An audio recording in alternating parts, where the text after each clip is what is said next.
Bonjour à tous et à toutes, c'est Julie. On se retrouve aujourd'hui pour une vidéo qui va concerner la nouvelle lune qui va avoir lieu dans le signe du Scorpion le 1er novembre 2024. Et on va parler évidemment de ce qui se joue autour de la pleine lune et on va commencer tout de suite en abordant ce qui se passe autour de Pluton, puisque Pluton est repassé direct le 12 octobre. Et c'est donc son dernier passage direct puisqu'il va ressortir du signe du Capricorne le 19 novembre, donc seulement quelques jours après la prochaine pleine lune qui aura lieu mi-novembre. Et cette fois, il sera définitivement dans le signe du Verseau. Donc on a quand même tout un contexte assez important sur ce qui se passe autour de Pluton, de ce qui se joue dans ces derniers degrés du Capricorne, et ce qu'on peut être amené à vivre dans nos vies personnelles, et puis ce qu'on peut être amené à rencontrer aussi au niveau collectif dans les énergies. Donc le signe du Capricorne est un signe qui nous invite à prendre notre place dans la société. Donc on sait que le Capricorne est souvent associé avec la maison 10, avec laquelle il est en résonance avec la carrière professionnelle, avec la place sociale, l'espace où on va réussir à faire sa place dans la société, à accomplir quelque chose, à devenir quelqu'un, on pourrait dire toutes ces expressions-là un petit peu. Donc ça, c'est évidemment une énergie qui fait partie de l'expression du Capricorne et qui est non négligeable. Mais plus vastement que ça, le Capricorne, notamment en astrologie évolutive, va représenter là où on a à prendre notre vie en charge, là où on a à se prendre en charge, se prendre en main, à prendre nos responsabilités, à agir pour soi-même, par soi-même, à de prendre les rênes en fait de sa propre vie. Donc, de manière évidemment qui va aspecter la carrière, mais de manière bien plus vaste que ça.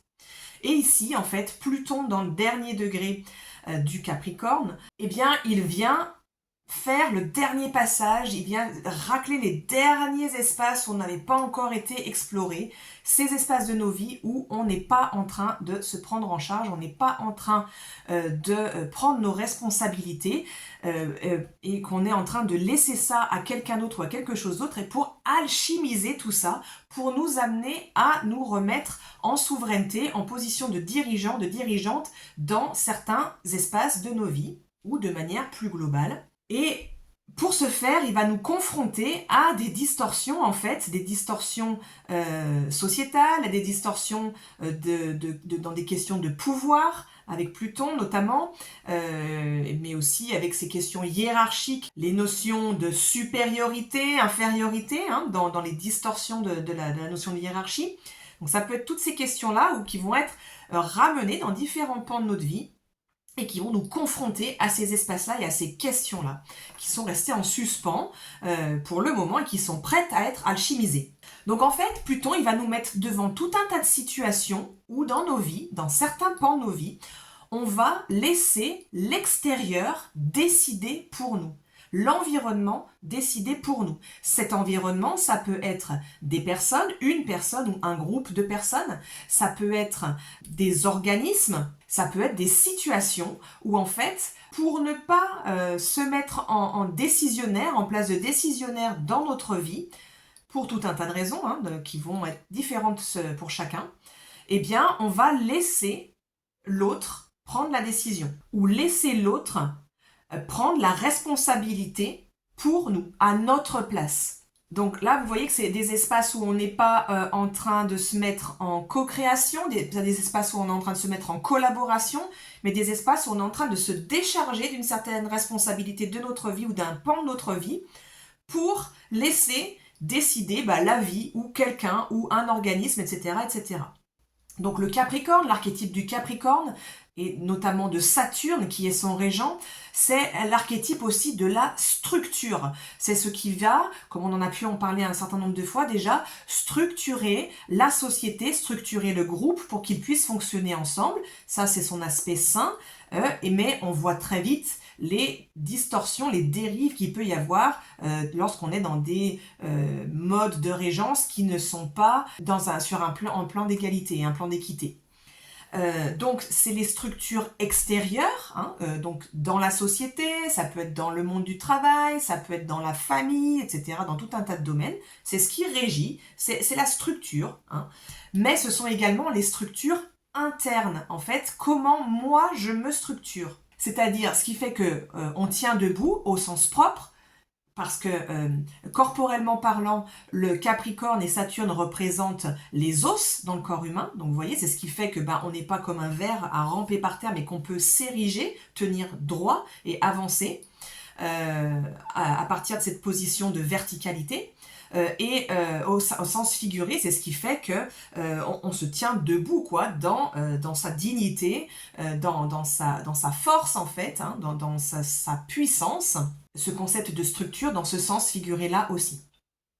Or, depuis des millénaires, vous le savez, on vit dans des sociétés qui structurent de l'extérieur et qui régissent de l'extérieur la vie des peuples et des populations qui sont sous leur responsabilité, en prenant la responsabilité des décisions pour le peuple, pour les individus.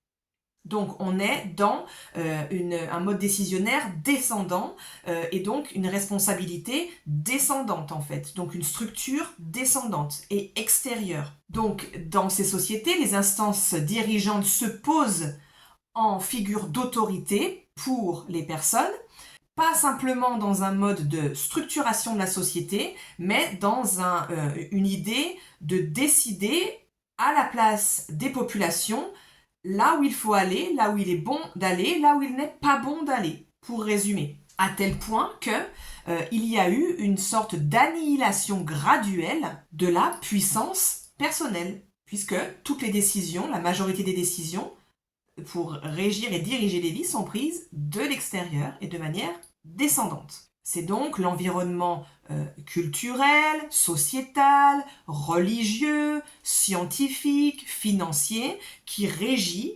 et qui dicte la morale depuis des siècles et des millénaires même de là où il faut aller, là où il ne faut pas aller, où est-ce qu'on est censé aller, comment est-ce qu'on est censé régir nos vies, qu'est-ce qu'une vie réussie, comment y accéder, etc., etc. Donc la morale, les valeurs, comment structurer sa vie sont imposées de l'extérieur. Mais dans les années 60, il a commencé à y avoir des rébellions contre ces structures-là et où on a commencé à remettre cet ordre établi en question. Donc, on l'a vu aux États-Unis avec les droits civiques, on l'a vu en France avec mai 68, ça s'est passé dans tout un tas de pays, notamment occidentaux. Et donc, dans ces années-là et dans les décennies qui ont suivi, il y a énormément de personnes qui ont commencé à se dissocier en fait de cet ordre établi, de ces structures qui décidaient et de régissaient leur vie pour eux, pour ces personnes-là. Mais le problème, c'est que qu'est-ce qui se passe lorsque on a une structure extérieure qui maintient debout, en fait, qui structure et qui maintient debout une personne, un groupe de personnes ou un élément quel qu'il soit? Eh bien, c'est que lorsque la structure extérieure disparaît, eh bien, ce qui était à l'intérieur n'a pas appris à tenir debout par lui-même. Donc si je prends l'exemple d'une plante, par exemple, si on a toujours tutoré une plante et on l'a maintenue avec des ficelles, avec je ne sais quoi, pour qu'elle tienne debout, si tout à coup on enlève tout, et bien la plante, qu'est-ce qu'elle va faire? Elle va évidemment s'effondrer. Et elle va s'effondrer parce qu'elle n'a pas appris à se tenir debout par elle-même, puisque c'est l'extérieur qui l'a tenue debout, qui l'a maintenue debout, qui l'a maintenue verticale depuis le départ. Alors, sur ce qui se passe au niveau sociétal, eh bien, il résulte de la dissolution de ce cadre qui maintenait, qui régissait la morale et les valeurs et les directions à donner dans nos vies. Eh bien, il résulte une perte de repères, une perte de valeurs qu'on observe depuis des décennies et des décennies, où il y a cette espèce de chaos, en tout cas de dissolution, de flou artistique, où on ne sait pas très bien, on est dans un tâtonnement, on ne sait pas par où aller, parce que auparavant, eh bien, tout était décidé de l'extérieur. Il y avait qu'à se conformer en fait. Voilà, la vie c'était ça. Il fallait avoir tel métier. Dans certaines familles c'était ça. C'était tel corps de métier. Puis c'était décidé pour vous. Voilà, on se marie, on a des enfants. Bon, voilà. Et puis c'est bon. La vie, la route, elle est toute tracée. Il n'y a pas de question à se poser, quoi. c'est bien par là, c'est mal par là. Quand se délitent ces structures-là, et bien du coup, on n'a pas appris à se tenir debout, il faut l'apprendre par tâtonnement. Et c'est ce qu'on est en train de vivre depuis quelques décennies, puis on le voit bien, hein, qu'on est dans une espèce de magma où on ne sait pas trop quelle forme prennent les choses, on ne sait pas trop comment s'orienter, c'est un petit peu complexe, et puis ça se fait par tâtonnement, par expérience. Parce que du coup, il nous faut trouver par nous-mêmes eh bien, quel est notre propre système de valeurs, quelle est la morale, ou la justesse plutôt que morale, qui est plutôt un terme un peu rigide et avec une connotation un peu imposée en fait. En tout cas, la justesse dans laquelle on a envie d'agir, le code en fait de valeurs dans lequel on a envie d'agir, et donc se recréer une structure. Qu'est-ce que c'est qu'une vie réussie? Quelle est la définition de la réussite? C'est quoi ma place dans la société? Quelle est la place que j'ai envie d'y prendre, comment je peux faire pour agir, comment est-ce que je mets dans ma vie des espaces qui sont structurés sans qu'ils soient oppressants, sans qu'ils soient délétères, sans qu'ils soient étouffants. Voilà, toutes ces questions-là reviennent et elles sont pas faciles à répondre puisqu'il n'y a plus de cadre extérieur, de référence en fait, où ah bah oui ça c'est bien, ça c'est mal. On n'en est plus du tout là, on le sait bien. Et donc, du coup, il n'y a plus ce modèle de référence. On doit s'en créer un. Et chaque personne va s'en créer un, de sorte quand même à s'accorder suffisamment pour que ce soit cohérent dans l'ensemble et qu'il y ait un vivre ensemble qui soit possible. Mais chaque personne est amenée à trouver, par l'expérience, ses propres espaces de référence, en fait, et d'auto-référence, finalement. Et ceci, de manière très capricorne, ça revient à prendre la responsabilité dans nos vies. Par où est-ce que j'ai envie d'aller? Quelle est la forme que j'ai envie de donner à ma vie?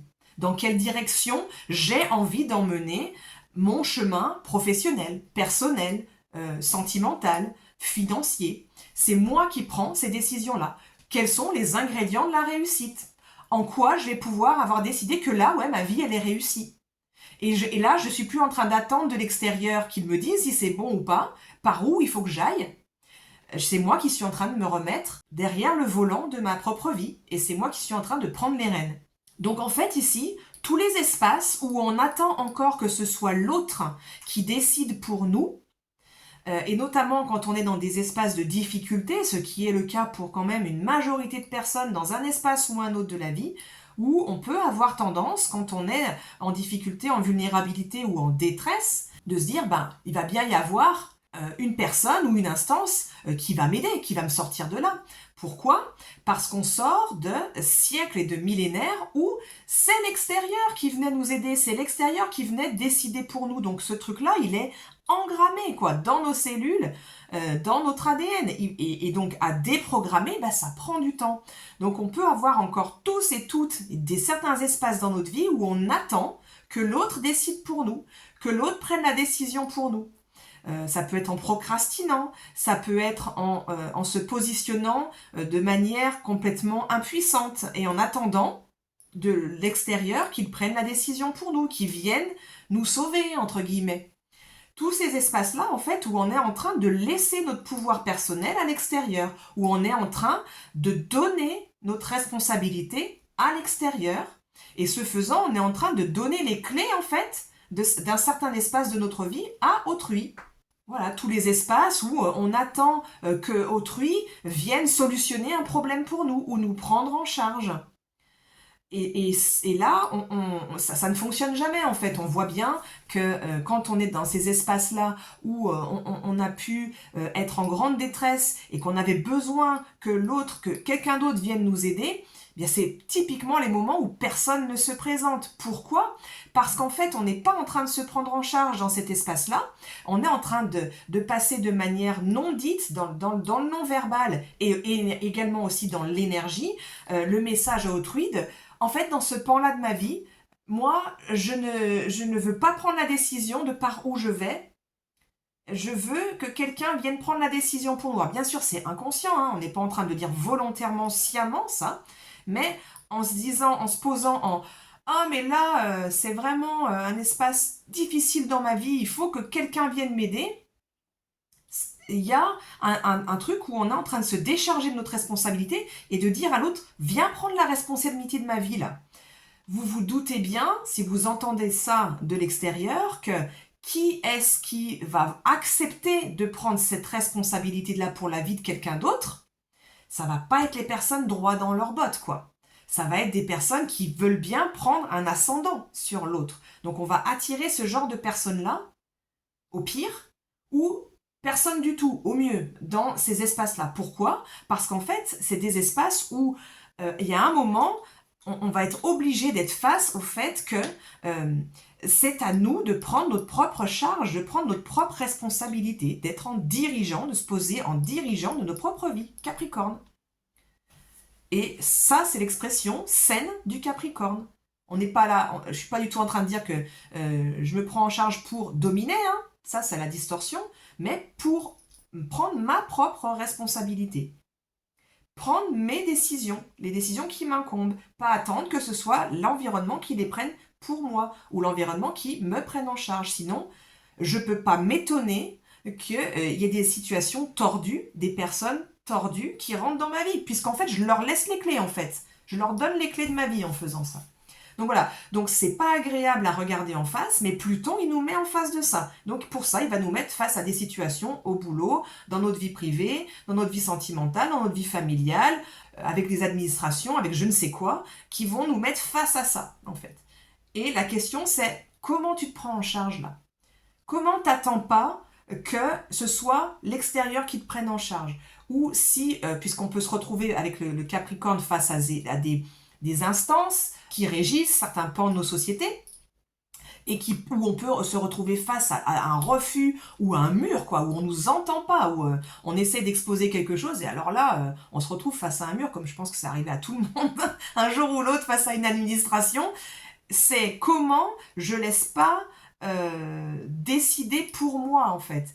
Quels espaces je me rends compte que, bon, là, j'ai pas trop le choix, donc il y a un pan où je vais accepter dans cette mesure-là que, bon, bah, ça décide pour moi, parce que là, j'ai pas le choix. Mais comment est-ce que je peux trouver aussi un autre chemin qui va pouvoir contourner ça et je vais pouvoir trouver peut-être un minimum dans cet espace-là de pouvoir personnel, où là, c'est quand même moi qui prends une certaine décision parce que je vais passer par le côté, quoi.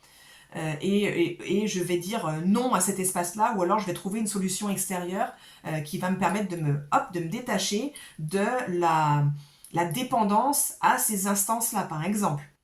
Alors voilà, au moment de cette nouvelle lune qui va avoir lieu donc le 1er novembre, on va retrouver Pluton, donc dans le dernier degré du Capricorne, qui est opposé à Mars. Alors il est opposé quasiment exactement, hein. Il manque une quarantaine de minutes pour que l'opposition soit exacte. Elle sera exacte le 3 novembre, donc juste après, quoi.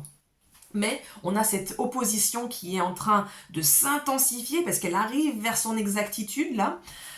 Et on va avoir une opposition donc entre Pluton en Capricorne, Mars en Cancer, les deux au dernier degré, donc avec une intensité assez marquée, où on va avoir donc les autres, ça peut être une opposition entre les pouvoirs publics et le pouvoir personnel, donc avec le genre d'exemple que je viens de vous donner. Également, comme on a pu en parler un certain nombre de fois, entre les désirs inconscients de l'âme Pluton et les désirs conscients de l'âme Mars. Donc où on va avoir quelque chose qui est un peu à l'opposé, mais qui cherche l'équilibre avec cette opposition qui est en train d'arriver à son exactitude et à se dépasser. Avec Mars, au 29e degré du Cancer, opposé à Pluton, au 29e degré du Capricorne, il y a de la tension, il y a de l'instabilité, il y a de la colère, il y a un potentiel de violence qui est assez fort. On peut le voir dans l'actualité de tous les jours, cette opposition elle est en train d'arriver à son exactitude.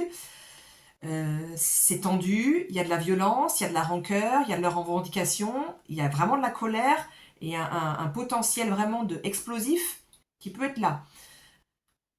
Si on ne peut pas forcément éviter ce qui se passe sur un niveau sociétal ou collectif, on peut l'éviter dans notre vie privée en essayant de trouver des espaces où on peut canaliser notre colère, qui peut probablement être tout à fait légitime, hein. c'est généralement le cas d'ailleurs, mais comment je la canalise et comment je l'exprime par la suite de manière qui soit entendable à l'extérieur pour qu'elle puisse être recevable en fait, et puis devenir constructive et se mettre au service de la relation. Et donc pas destructrice. Là, ça va être une grande vigilance à avoir pour les jours, semaines à venir. Mars en Cancer, il cherche toujours à construire son autonomie émotionnelle. Comme on en a parlé longuement dans les vidéos précédentes, je ne vais pas revenir trop dessus, donc je vous laisse aller revérifier les anciennes vidéos où j'ai plus développé ce concept-là. Il cherche aussi, Mars en Cancer, à protéger, à défendre, à prémunir sa famille, les siens, son foyer. Donc le foyer au sens de famille, le foyer au sens de maison, le foyer au sens de l'espace dans le monde où j'estime que c'est chez moi. Donc il peut y avoir des choses à défendre dans ces espaces-là, qui peuvent être tout à fait concrètes. Je vois par exemple près de chez moi, il y a un projet d'exploitation minière catastrophique pour l'environnement qui est en train de se monter. Eh bien, ça peut être vraiment de s'investir contre ce genre de projet et surtout pas contre, mais pour défendre sa terre, pour défendre les siens, pour défendre son environnement. Mais plus largement, comme je disais, ça peut être agir pour défendre ce qu'on estime être chez soi. La dérive qu'on peut vite comprendre avec ça, c'est la dérive de ma nation, mon pays, voilà, personne n'y rentre. Vous voyez ce genre d'idée nationaliste là, avec tous les dangers que ça peut représenter, qu'on connaît bien, que l'histoire nous a suffisamment répété. Et ça, ça peut aussi être renforcé, et ça va certainement l'être, avec le passage de Pluton en Verseau. Parce que, bon, attention, hein, je sais qu'il y a beaucoup de gens qui attendent le passage de Pluton en Verseau, un peu comme le Messie, et vraiment, vraiment attention à ça, parce que, comme on vient de l'expliquer longuement en parlant du Capricorne, attendre encore une fois le passage d'une planète dans un certain signe, en croyant que ça va solutionner tout, c'est encore une fois remettre sa responsabilité à l'extérieur. Hein. Et donc du coup, ça va pas fonctionner, ça. C'est pas ce qui nous est demandé ici. Pluton, quand il va passer en Verseau, c'est certain, il va y avoir du changement, hein, ça va bouger. C'est certain, le Verseau, il cherche une espèce d'équité sociale et ce genre de choses-là, mais pas que. Le Verseau, c'est aussi... C'est un signe comme les autres, c'est-à-dire que c'est un signe qui a aussi ses distorsions et des grandes distorsions, comme tous les autres signes. Notamment, le Verseau prône l'individualisme. C'est comment, dans le collectif, j'arrive à être moi-même et avec mon unicité, comment j'arrive à reconnaître ce qui est uniquement moi.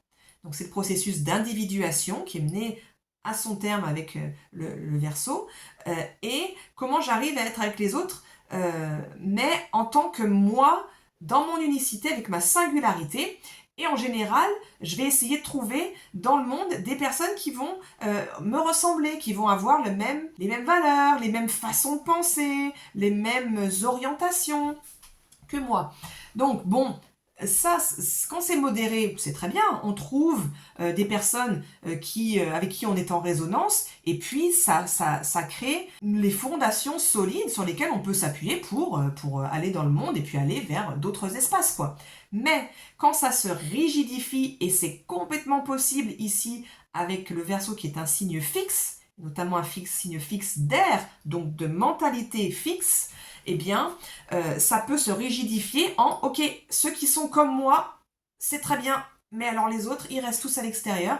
Et c'est tous les extrêmes des nationalismes, du patriotisme et compagnie qui peuvent complètement émerger avec une distorsion du Verseau. Donc attention, le Verseau, c'est pas le Messie, hein, d'une part, et d'autre part, il va falloir faire bien attention à pas aller vers... aller alimenter la colère qu'il peut y avoir dans un truc qui se referme et qui se fige. Alors, Mars en Cancer, il est aussi impliqué dans un grand trigone qui le relie à Mercure au dernier degré du Scorpion et à Neptune au 27e degré des Poissons.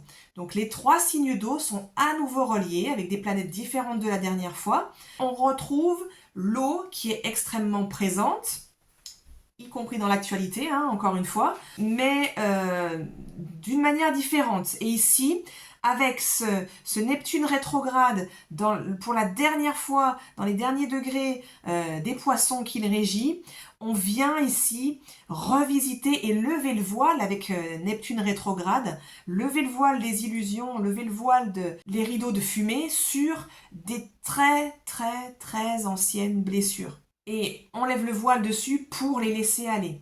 Et ça peut être en lien tout à fait avec de l'émotionnel très profond, hein, avec le lien avec Mercure au dernier degré du Scorpion, et puis avec ce Mars en Cancer, un niveau émotionnel qui a été très profondément impacté.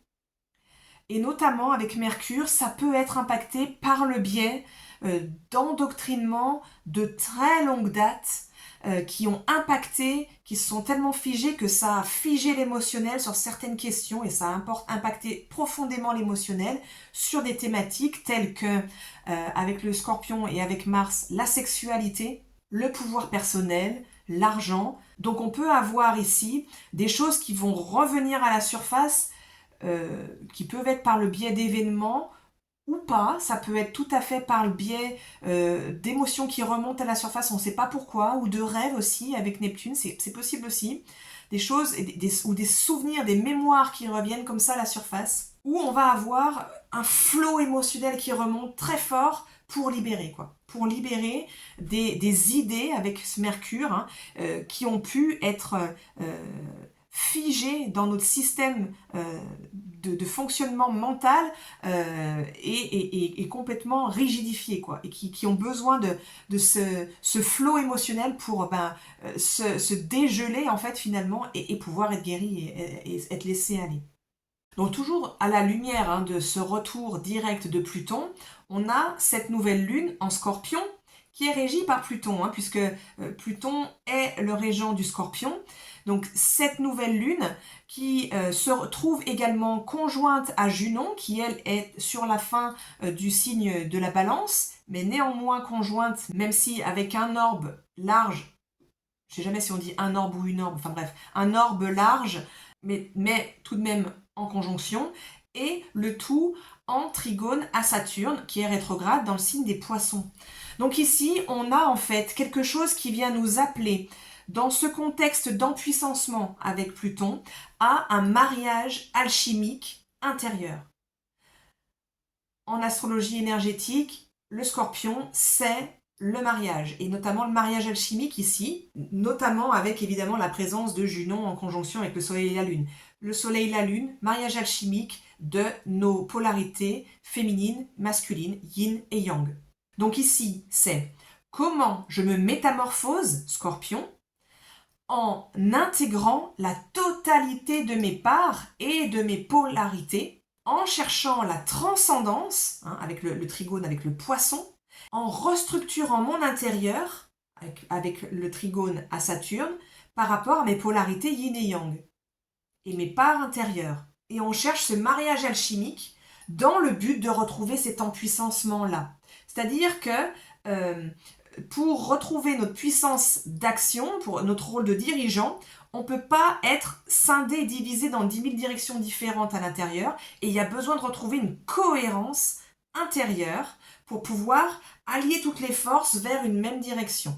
Alors, cette notion d'empuissancement, elle va être renforcée par un autre aspect qui est marquant sur la carte et qui comprend également Saturne, et qui est un T carré entre Jupiter, qui est désormais rétrograde dans le signe des Gémeaux, opposé à Vénus conjointe à Pallas Athéna, qui sont dans son signe, à Jupiter, hein, en Sagittaire, donc Sagittaire qui est régi par Jupiter, et le tout est en carré à Saturne. Donc on voit que ça fait comme un triangle rectangle sur la carte. On a des planètes opposées qui forment un carré à une même planète qui est à 90 degrés, en l'occurrence Saturne qui est rétrograde dans le signe des Poissons.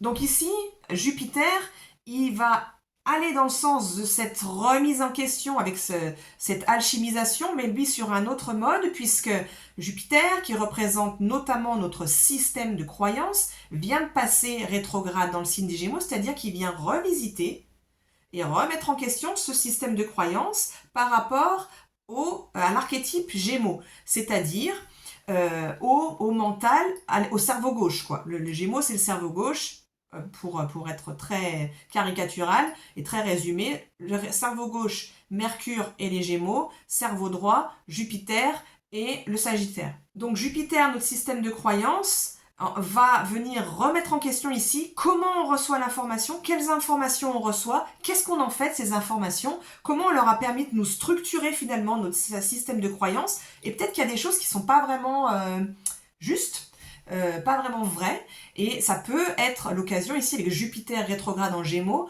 de mettre en lumière, de faire monter à la surface et au vu et au su de tous tout un tas de fausses informations, de mensonges, de détournements, voilà, on va avoir des révélations qui risquent d'arriver un peu partout sur la scène publique, quoi. Ça peut aussi se passer dans le domaine privé, évidemment.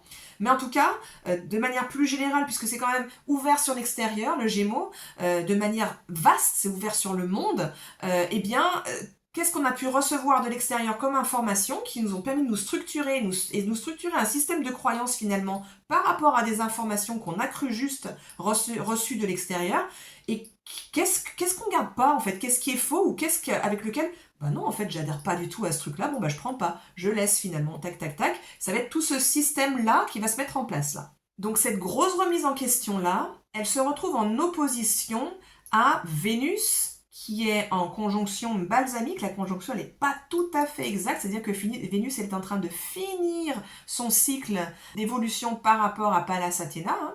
Mais c'est vraiment sur la toute fin, elles sont en train de se rejoindre, et en fait, elles vont donc initier bientôt un nouveau cycle ensemble.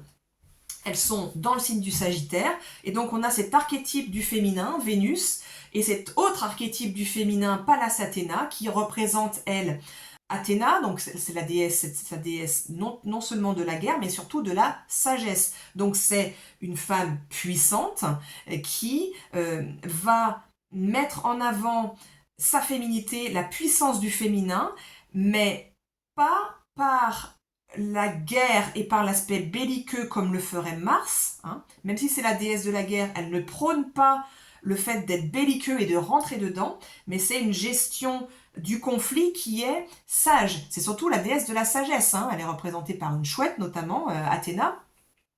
Et donc du coup, elle cherche l'empuissancement, l'empuissancement du coup du féminin par la sagesse et par le lien profond au soi, avec un grand S, qui dépasse la personnalité, qui dépasse la sphère émotionnelle, qui dépasse le mental et qui est vraiment beaucoup plus vaste que ça, beaucoup plus profond que ça et beaucoup plus élevé que ça, puisqu'il y a aussi cette verticalité-là.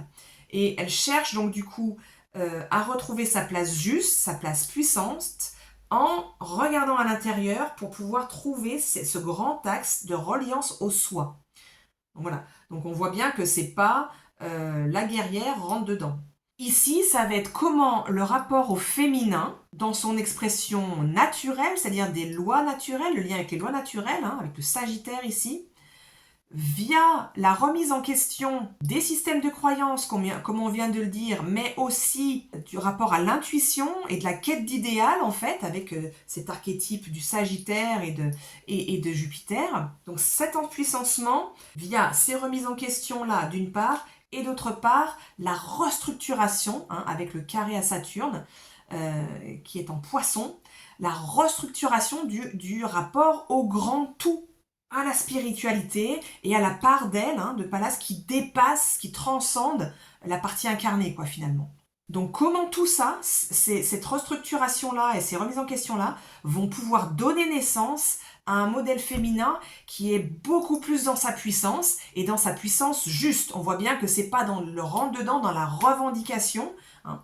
C'est pas du tout dans cette énergie-là, c'est vraiment dans une énergie de yin profond qui va se restructurer elle-même, donc d'autosoutien, et pour pouvoir s'aligner et agir dans le monde par rapport à un espace qui est tout à fait ajusté et par rapport aux grandes lois naturelles notamment. Donc concrètement, il y a vraiment une potentialité de réempuissancement des femmes dans la société qui est une possibilité ici, en sachant que ça se fait quand même avec un T carré, que donc ça ne va pas se faire dans la fluidité et que ça ne va pas se faire dans le consensus général, quoi. Et ça va se faire aussi, il va falloir avoir de la force et de la ténacité pour pouvoir accéder à cet idéal-là quand même, et à cette idée-là de renaissance du féminin.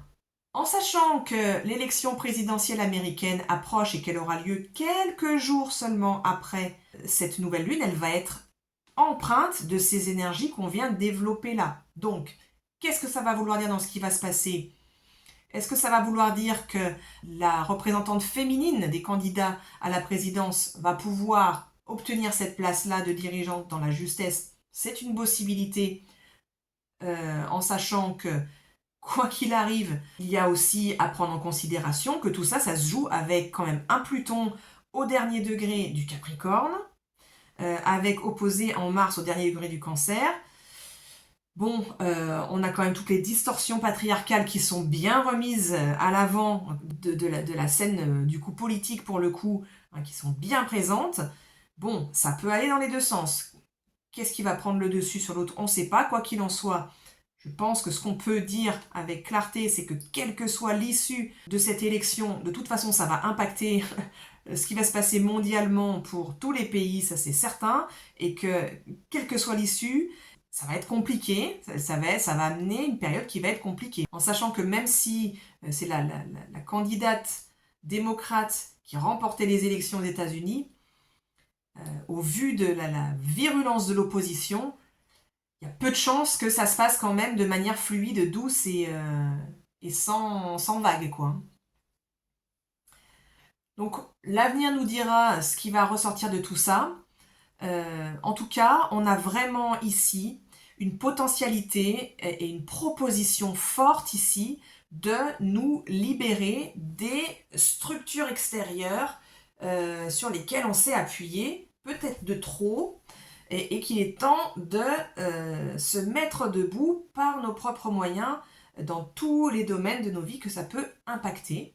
Ça va être différent pour chaque personne. Mais on a vraiment cette invitation-là très forte ici, notamment au niveau du féminin, mais ça ne concerne pas que les femmes, puisque ça concerne également, et aussi et surtout, la part féminine, l'aspect yin de chaque personne.